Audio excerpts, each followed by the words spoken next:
আসসালামু আলাইকুম। আজকের ক্লাসে সবাইকে স্বাগত। তো আমরা প্রথম অধ্যায়ে ছিলাম সম্ভাবনা, সেই চ্যাপ্টার থেকে এটা হচ্ছে আমাদের তৃতীয় ক্লাস এই পেপারের সেকেন্ড পেপারের। তো আজকের ক্লাসে আমরা হচ্ছে পড়ব পারমুটেশন আর হচ্ছে কম্বিনেশন, মানে বিন্যাস আর হচ্ছে সমাবেশ, এই দুইটা জিনিস বেসিক শিখবো। প্লাস আজকে শিখবো যে আমাদের ফ্যাক্টোরিয়ালটা কি, কারণ আমরা বিন্যাস আর সমাবেশের ক্ষেত্রে যে ফ্যাক্টোরিয়াল সাইনটা আসে। তারপর আমরা এখান থেকে একটা ম্যাথ করবো, আর এই যে এনপিআর এনসিআর এগুলো ক্যালকুলেটরে কিভাবে বের করে এটা আমরা শিখবো। তো এখান থেকে প্রথমে আসি যে বিন্যাসটা কি। বিন্যাস বা হচ্ছে পারমুটেশন, এখানে একটা জিনিস লেখা আছে যে n সংখ্যক জিনিস থেকে r সংখ্যক জিনিস নিয়ে কত উপায়ে সাজানো যায়। যে এই কথাটা ভালো করে খেয়াল দিতে হবে, সাজানো যায়। বিন্যাস মানে হচ্ছে সাজানো, লিখে দিই, বিন্যাস মানে হচ্ছে সাজানো, সাজানো, এটা হচ্ছে বিন্যাস। আর যদি আমরা বলি যে সমাবেশ, সেটা হচ্ছে n সংখ্যক জিনিস থেকে r সংখ্যক জিনিসকে কত উপায়ে বেছে নেওয়া যায়, এটা হচ্ছে বেছে নেওয়া। তো কম্বিনেশন মানে হচ্ছে বেছে নেওয়া, বা সমাবেশ মানে হচ্ছে বেছে নেওয়া, আর বিন্যাস মানে হচ্ছে সাজানো। এখানে আমরা দেখব যে n সংখ্যক জিনিস থেকে r সংখ্যক জিনিস, মানে আমরা হইতে পারে 10টা থেকে 5টা জিনিস নিয়ে সাজাইতেছি, 2টা থেকে একটা জিনিস নিয়ে সাজাইতেছি, 2টা থেকে 2টা জিনিস নিয়ে সাজাইতেছি, 10টা থেকে 10টা জিনিস নিয়ে সাজাইতেছি, যেভাবে আমাদের হয়।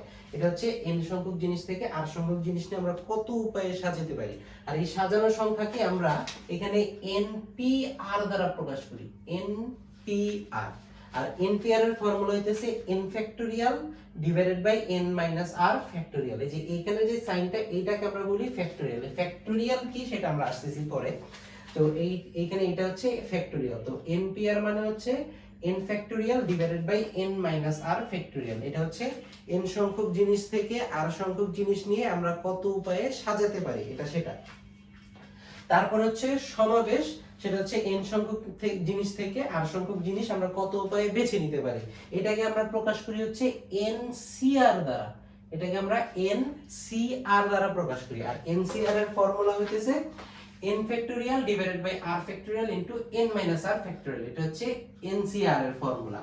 এখন এই ফর্মুলা প্রয়োগ করেও আমরা ম্যাথ করতে পারবো, আবার এই জিনিসটার ভ্যালু আমরা ডাইরেক্ট ক্যালকুলেটরের মাধ্যমে বের করতে পারবো। এখন ক্যালকুলেটরে কিভাবে বের করে, ধরা যাক আমাদের NCR বের করতে হবে। তো আমরা দেখব যে প্রথমে আমরা কত আছে, ধরা যাক 5C3 আছে, 5C3। এখন ক্যালকুলেটরে 5C3 কিভাবে বের করব, আমরা ক্যালকুলেটর থেকে প্রথমে 5 প্রেস করব। 5 প্রেস করার পর এখন তো আমাদের এই যে সি আনা লাগবে। তো সি আনার জন্য আমরা হচ্ছে একবার শিফটে চাপ দেব।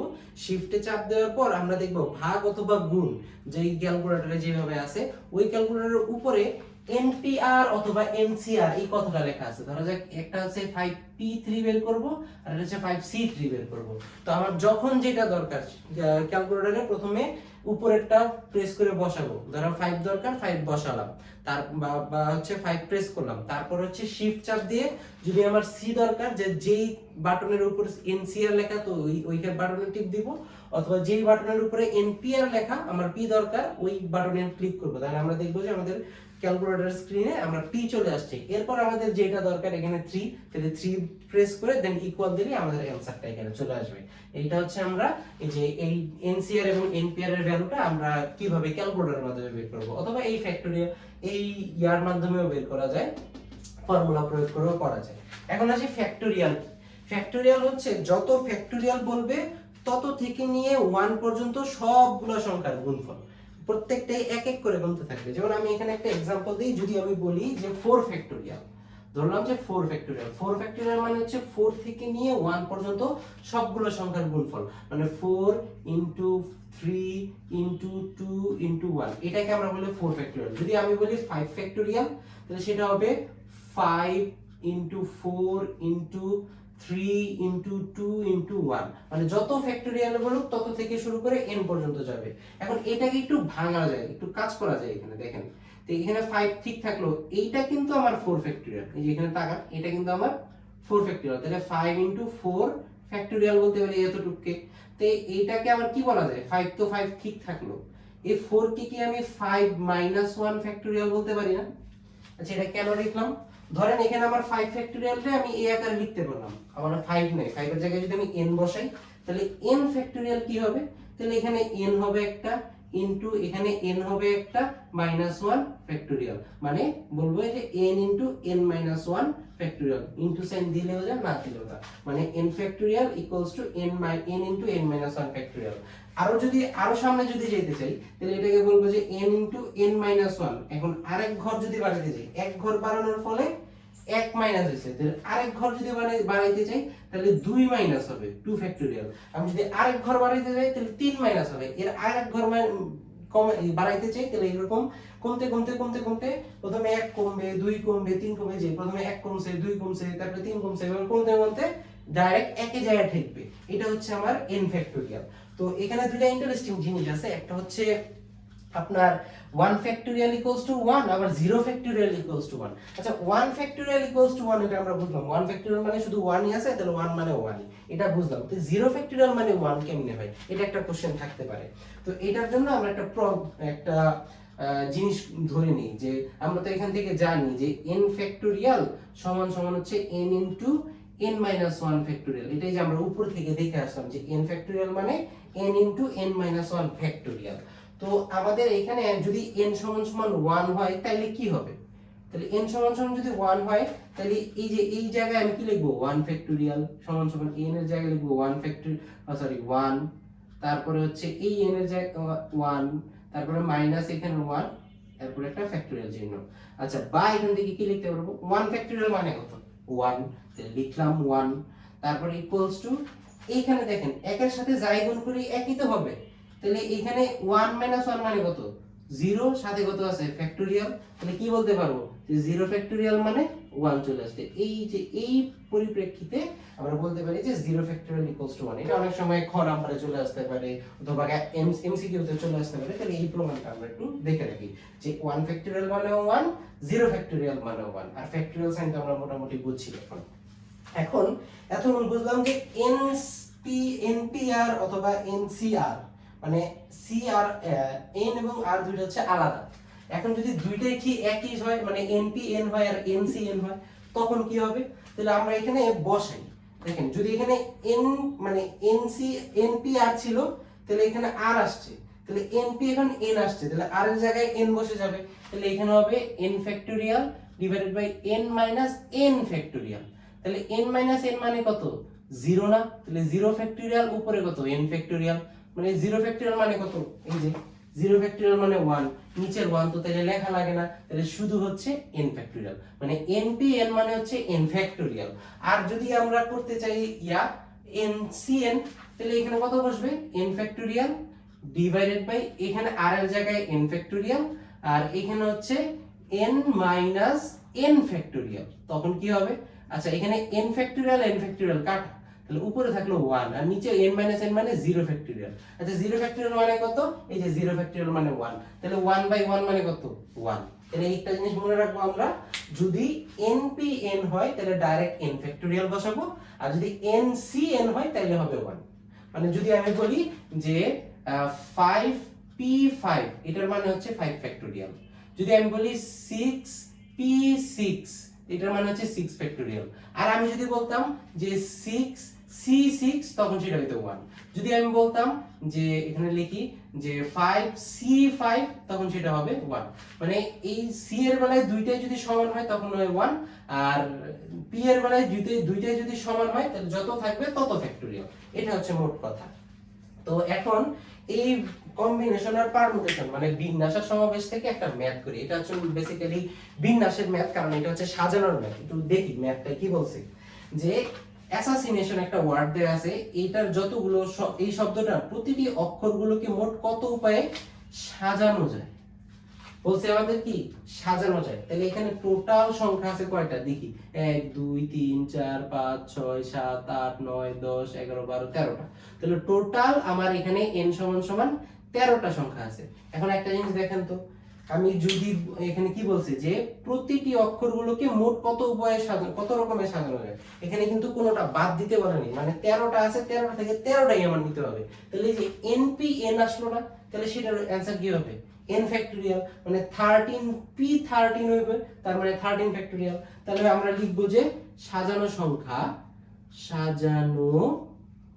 সংখ্যা ইকুয়ালস টু, আচ্ছা এই লিখলাম আমরা 13 ফ্যাক্টোরিয়াল, ভালো কথা, যে কারণ কারণ এখানে আমরা দেখতে পাচ্ছি, আচ্ছা আমি একটু ভাঙিয়ে লিখি, যে সাজানো সংখ্যা সমান সমান n p n হবে এখন, কারণ 13টা থেকে 13টাই নিতে হবে, তাহলে 13টা থেকে 13টা নিলে n ফ্যাক্টোরিয়াল, তার মানে কত, আমার এখানে 13 ফ্যাক্টোরিয়াল হওয়ার কথা, কিন্তু এখানে 13 ফ্যাক্টোরিয়াল হবে না, এখানে আরেকটু স্লাইড একটু চেঞ্জ আছে, সেইটাকে বোঝানোর জন্য আমি আরেকটু স্মুথলি লিখি, যে আমি লিখলাম যে n p n divided by কিছু একটা হবে সমান সমান এখানে হবে হচ্ছে 13 p 13 সমান সমান এখানে নিচে কিছু একটা হবে ইকুয়ালস টু, আমি লিখলাম হচ্ছে 13 ফ্যাক্টোরিয়াল।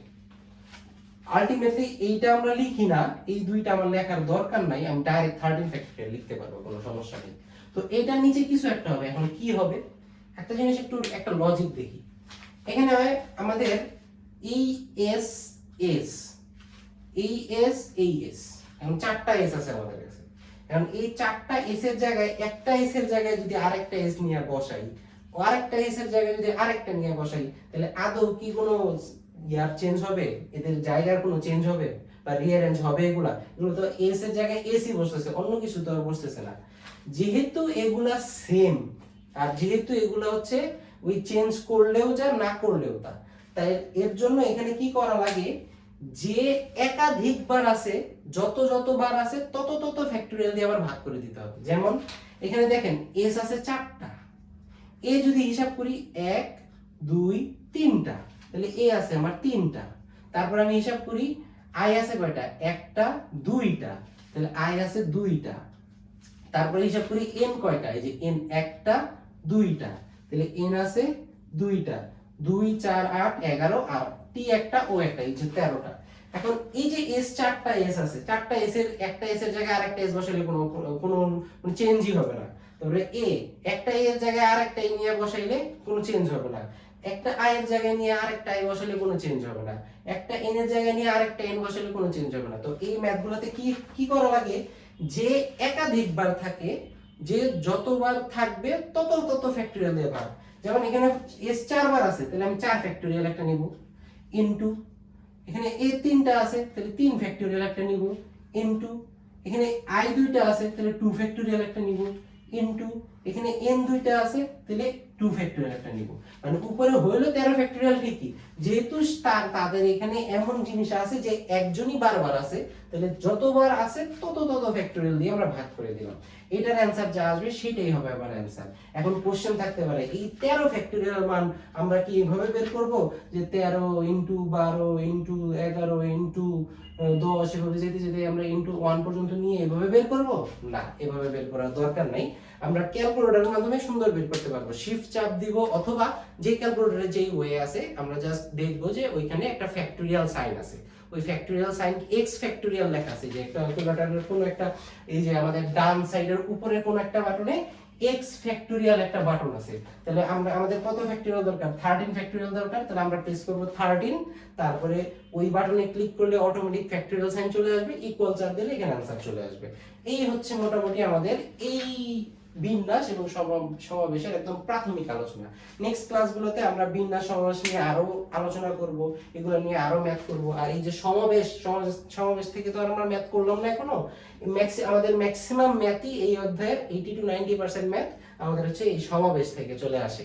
তো এই সমাবেশটাও আমরা নেক্সট ক্লাসগুলোতে আরো দেখব, ম্যাথ সলভ করব। তাহলে এই ছিল মোটামুটি আমাদের আজকের ক্লাস। সাথে থাকার জন্য সবাইকে ধন্যবাদ। আসসালামু আলাইকুম।